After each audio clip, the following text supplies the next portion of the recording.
Hello යාළුවනේ, ඉතින් අලුත් vlog එකක් අරන් ආවා. අපි මේ ගියේ සිදුගේ ගල නගින්න. මේකට කියන්නේ හාවගල කියලා.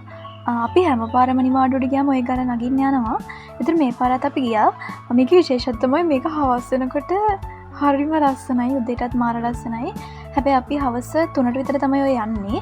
මොකද ඒ වගේ වෙලාවට තමයි පොඩක් අවුව අඩු සහ රෑ වෙනකොට මාර ලස්සනයි. වටපිටාව හොඳට පේනවා. මුළු ඒරියා එකම පේනවා. ඔය අපි යන ගමන් එතන හිටපු ආච්චි කෙනෙක්ගේ ගෙදරක ලස්සන කාමරංග ලස්සන නෙවෙයි රස කාමරංග ගහක් තිබ්බා.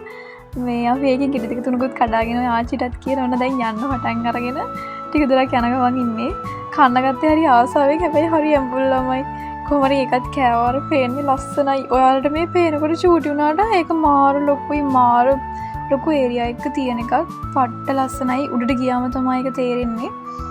කොහොම හරි කුඹුර මැදින් ගිහිල්ලා වලවල් වලට වැටිලා ඔන්න අපි නගින්න පටන් ගත්තා. අනිත් එක තමයි මේක සාමාන්‍යයෙන් මෙහෙම මේ අපි වගේ අය තමයි යෝ කියන්නේ නැත්නම් මේ ගමේ ඉන්න මිනිස්සු යන්නේ නැහැනේ. මේකේ මේ එරමිනියා මාදන් වගේ ගොඩක් ජාති තියෙන ඔය ගල උඩට යන පාරේ තැන් තැන් වල මේ view එක මාර ලස්සනයි. මේ මාරම ලස්සනයි හවසට. හැබැයි පොඩක් අවුව තිබ්බොත් අමාරුයි. දැන් ඔන්න අපි කඩන්න යන්නේ ගෙඩි ඒව චූටි අර මන් දන්නේ එරමිනියා මං හිතන්නේ. ඒව මාර රසයි. අපි පොඩක් වීඩියෝ බ්ලොග් එක කරන එක පැත්තකින් තියලා කන්න කියලා බැලුවේ. හැබැයි ඔය කටු තියෙනවා. පොඩ්ඩක් කන්නොත් ඉතින් පොඩ්ඩක් කරලා ඉස්සරහට ගියොත් මුළු මූණ ඇඟ පුරාම කටු යනගෙන එන්න පුළුවන්. එයාලා කන්න ගමන් මං කාමරංග කෑවනේ. පෙරි පෙරි ගාතේ හරි එකත් කාලා ඔන්න දැන් අපි ආයේ ගල නගින්න පටන් ගත්තා. අහස ලස්සනයි වහින්න යන්නේ. තව දෙයක් තමයි දැන් මේක තව රෑ වෙනකොට එහා පැත්තෙන් අලි එනවා. එතකොට එයාලා අනිත් පැත්තෙන් එන්න කලින් අපි උඩට ගිහින් පල්ලෙහාට එන්න ඕනේ. හරිද? දැන් ඔන්න අලි කොහෙන් ආවත් කවන්න නැහැ කියලා තව ගහක් හම්බුණා. අපි ඒකිනුත් කඩාගත්තා. ගොඩාක් ගෙඩි කඩාගෙන ගෙදර ඉන්න අයටත් අරන් යන්න එකතු කරගෙන තමයි අපි උඩට මේක තියෙන්නේ කුරුණෑගල පොල් ගහවෙල. මට හරියටම ලොකේෂන් එක මතක නෑ. එතකොට අර සිදුගේ මේ අපේ ගමෙන් හදට යන්න අඩිපාරක් තියෙනවා කියලා ඒ සින්දුවේ තියෙන ඒ ෂූට් එක කරේ මේ ගල උඩ. ළමයි මේකේ කියනවා නිදන් එහෙම ගොඩක් තියෙනවා කියලා. දන්නේ නැහැ ඇත්තද බොරුද කියන්න. ගමේ කට්ටිය කියනවා මේකේ නිදන් තියෙනවා කියලා. දැන් ඔය අපි නැග්ගි ලොකුම ගලට එහා පැත්තේ තව ගලක් තියෙනවා. අපි චූටි කාරේ අපි එක්කන් ගියේ ඒකට. දැන් අපි ලොකු වෙන්නේ. දැන් අපි ඔය ලොකු ගල උඩ කොහොම හරි නැග්ගා. ගෙදර අය වැඩි එන්න කැමති උන්නේ නැහැ. ඒ නිසා අයියයි මල්ලි එක්ක ඔන්න අපි තුන්දෙනා තමයි ඔකට ගියේ. උඩට ගියාම හොඳට සිග්නල් තියෙනවා. හොඳට හුලං එනවා. ගෙදරට සිග්නල් උත් නැහැ. ගල උඩට ගියාම පස්සේ හොඳට සිග්නල් තියෙනවා. මුළු ඒරියා එකම මාර ලස්සනට පේනවා. කඳු තියෙන ඒවා ඊට පස්සේ වැව් තියෙන ඒවා හැමදේම සහ ඉර බැහැගෙන යන එක මාර ලස්සනයි. නිදහස් උඩට ගියාම පාඩම් කරන්න නම් මරු. හැබැයි 5-6 වෙනකොට පල්ලෙහා ඉඳන් උඩට අලි එනවා. අන්න ඒ වෙලාවේ චුට්ටක් ඩේන්ජර්.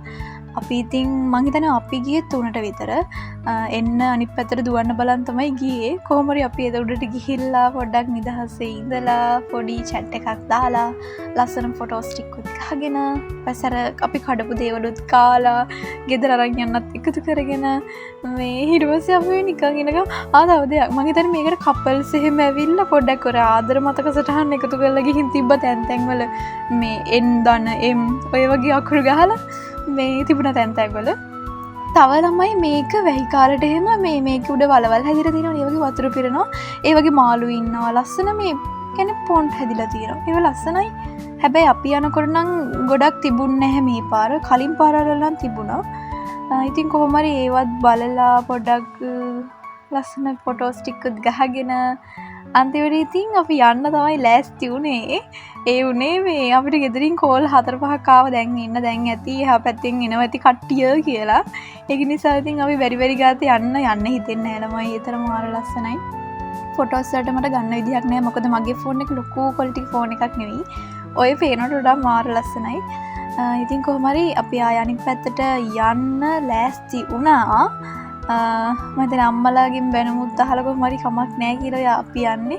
මොකද මේ ගල නැග්ගි ඔය පාර දැන් අපි ආයේ යන්නේ ඊළඟ අවුරුද්දේද දන්නෙත් නැහැ. අනේ ඒක මාර ලස්සනයි. මම හිතන්නේ හාවගල. අපි ඔය ආච්චිලා සීලාගෙන් විස්තර හුවට පස්සේ යාළුවා තමයි කිව්වේ මේකට හාවගල කියලා කියන්නේ. මේ නිදන් තියනවා කියලා කිව්වා. අපි දන්න හැදින් තිබුණද නැද්ද කියන්න යාලා කිව්ව නිදන් එහෙම තියෙනවා මේකුඩ එහෙම කියලා. මට නම් හිතුනේ ඇත්තටම ලස්සනයි සබහව දහමනේ. හැබැයි මේ ලොකු ඒරියා එකේ මේ ගලක් තිබ්බ නැත්තම් මිනිස්සුන්ට ගොවිතැන් කරන්න සෑහෙන ප්‍රදේශයක්. මේ ගල ලොකු ඒරියා එක ගිහින් තියෙනවා. ඉතින් මේක කිසිම වැඩක් නැහැ. මාර මේ ප්‍රයෝජනවත් දෙයකට ගන්න තිබ්බා. දැන් ඉතින් ඕක නිකම්ම ඔහොම තියෙනවා. මේ ඔය වටපිටාවේ හැමතැන් වලම ඔය වගේ ලොකු ලොකු ගල් තියෙනවා. ඒව ගොඩක් ලස්සනයි. ඒ කියන්නේ උඩට ගිහිල්ලා අර පොඩ්ඩක් ලස්සනට නිදහසේ පොඩ්ඩක් ඉන්න ඒ වගේ දේවල් වලට හොඳයි ඉතින්. අර හයික් යන්න බැරි අයට චුට්ටක් අර නිදහසේ ඉන්න පොඩ්ඩක් අර සතුටු වෙන්න ආසයට වගේ කුරුණෑගලාවත් ඔන්න හාවගල යන්න පුළුවන්. හරිද? ඊට පස්සේ ඉතින් අදට ඔන්න අපි පල්ලෙහාට යන්න හදන්නේ. තව ඉතින් බලන්න දේවල් තිබ්බට බලන්න විදියක් නෑ. මොකද තව ටිකකින් අලියාවොත් එහෙම අපිට දුවන්න පාර මදි. අර දැක්කද ඔයාලා කේ සත්තු ටික ඒ කුරුල්ලෝ ටික දෙතුන් පාරක් ඔතන එහාට මෙහාට ගියා. හොඳට බලන්නකෝ යාලා එක්කෙනෙක්ව ලීඩ් කරගෙන යන ලස්සන. එතන මං හිතන්නේ මන් දන්නේ කුරුල්ලෝ කවුද කියන්නේ. හැබැයි ආයෙත් ලස්සන පියඹුවා. මං ඒකයි ඔය කැප්චර් කරගත්තේ. හරි ඉතින් අදට ගිහිල්ලා එන්නම්. ඉස්සරහට දිගට මේක තුලා ඉන්න යුනිවර්සිටි vlog බලන්න පුළුවන්. එහෙනම් කමෙන්ට් කරන්න, සබ්ස්ක්‍රයිබ් කරන්න, ෂෙයා කරන්න, දිගට මාත් එක්ක එකතු වෙලා ඉන්න කියලා ඔයාලා හැමෝටම ආරාධනා කරනවා. බයි බයි.